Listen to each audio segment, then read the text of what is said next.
Alam mo ba, noong panahon ng Kastila, may isang kautusan na nagbago sa pagkakakilanlan ng maraming Pilipino. Ang sapilitang pagpapalit ng apelyido. Noong 1849, ipinag-utos ni Governor Generals Narciso Claveria ang paggamit ng mga apelyido mula sa isang opisyal na listahan na tinatawag na Catalogo Alfabético de Apelidos. Bago ito, walang sistemang sinusunod ang mga Pilipino sa apelyido karaniwan. Ginagamit lang ang pangalan ng magulang, palayaw, o kaya'y pangalan batay sa lugar o katangian. Dahil dito, nahirapan ang pamahalaang Kastila sa pagbubuwis, census at pagpapatupad ng batas.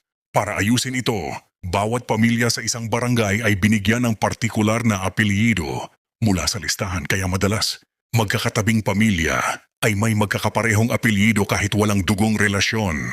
Halimbawa, ang isang baryo ay maaaring bigyan ng mga apelyidong nagsisimula sa letrang A, habang ang katabing baryo ay B naman. Kaya kung pareho kayo ng apelyido ngayon, hindi ibig sabihin ay magkamag-anak. Kayo'y posibleng pareho lang kayong nabigyan mula sa iisang listahan noon. May ilan ding hindi sumunod sa kautusan, lalo na ang mga prominenteng pamilya na matagal nang may sariling apelyido. Kaya may mga apelyido ngayon na hindi kabilang sa nasabing katalogo. Hanggang ngayon, dala pa rin natin ang sistemang. Ito'y isang paalala kung paano nakaapekto ang kolonyal na pamahalaan sa ating pagkakakilanlan. Bilang mga Pilipino, ikaw, alam mo ba kung saan nanggaling ang apelyido mo? Kasama kaya ito sa listahan ni Claveria? O may sariling kwento ang pamilya mo? I-comment mo ang apelyido mo at alamin natin.